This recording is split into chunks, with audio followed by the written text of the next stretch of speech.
3 programs, you know, because with TRIO, it originated back out of the Educational Opportunity Act in 1964, which was President Lyndon Johnson's Act on the War on Poverty. And with that, again, it started out with only 3 programs, with the Upward Bound, the Educational Talent Search, and the Student Support Services Program. But over the years, of course, it has grown, and of course, we're serving so many more different programs under that nice umbrella of TRIO today. Well, with the Educational Talent Search Program, our primary focus is we work with middle school through high school students, and our goal is to encourage them to enroll in post-secondary education upon completion from high school. But with our Upward Bound program, we serve only 85 students in our high schools only. With our Talent Search program, we can actually serve students as early as middle school.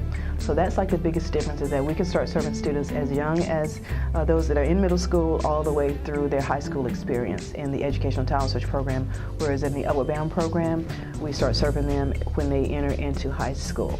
And both programs pretty much have that same type of objective, which is to offer that motivation, those skills necessary to help them to complete secondary school and to move on into college, and of course to complete that post-secondary school experience. Well, the main goal is to work with students who are considered first generation, meaning neither parent has received a 4-year degree, as well as those students who meet federal economic guidelines, or you may have seen it written as students who are from economically disadvantaged backgrounds. It's also been called students who are low income. Either one of those criteria is what we look at in helping students in those populations to attain higher education. The goal for basically all of TRIO is to attain higher education. A student can be in a TRIO program from the time they're in middle school through graduate school. There's programs that work with students even once they get out of high school, at the college level, even the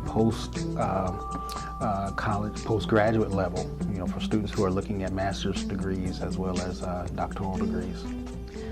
An individual must be, they can qualify in a couple of areas as being a first-generation individual, meaning that neither parent has a 4-year college degree. They can qualify also as an income-eligible student, meaning that the federal government sets those income guidelines. And so if a student falls into that range within what the government has already set, then again he or she may be eligible to participate.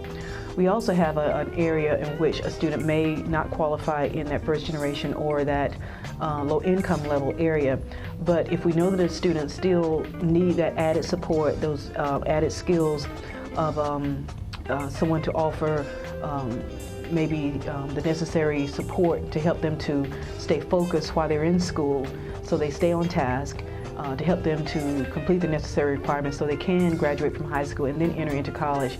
We would consider that to be one of those areas that is an area not truly identified as low income first generation, but they still need that added support just to make sure they don't fall through the trenches and then they become a statistic and not complete in high school. So we have that little small area over there where we can still support students even though they may not qualify under that first generation or that low income area.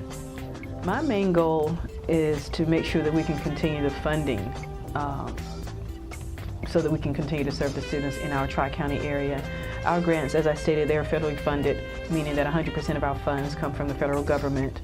And each cycle, now that we're on a 5-year cycle, we have to compete for those funds. And no one knows whether they're going to be successful. You know, it's almost like a lottery pick. You know, you just never know. But we try to make sure that we have a great team of folks on board who can help with the writing.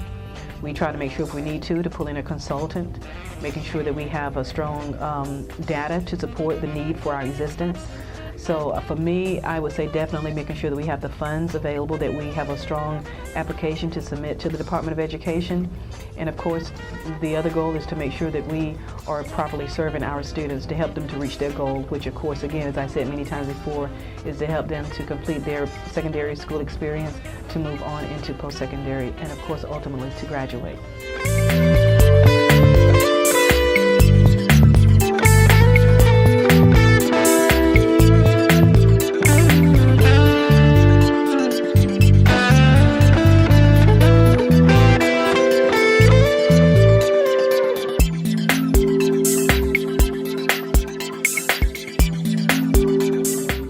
Care. Bailey's Jewelry. known for over 50 years for jewelry repair and great jewelry. Bailey's has engagement rings, men's watches, and everything to make your sweetheart smile. Don't see what you're looking for here? Well, don't get mad. Look at our extended catalog and look at our inventory to see what fits your needs. Come to Bailey's and learn how to get 50% off of all your jewelry purchases. And don't forget, Valentine's Day is coming up soon, so stop by Bailey's and get your sweetheart something special for Valentine's Day. And that's Bailey's Jewelry, Ross Avenue, Easley, South Carolina. See you when you come in.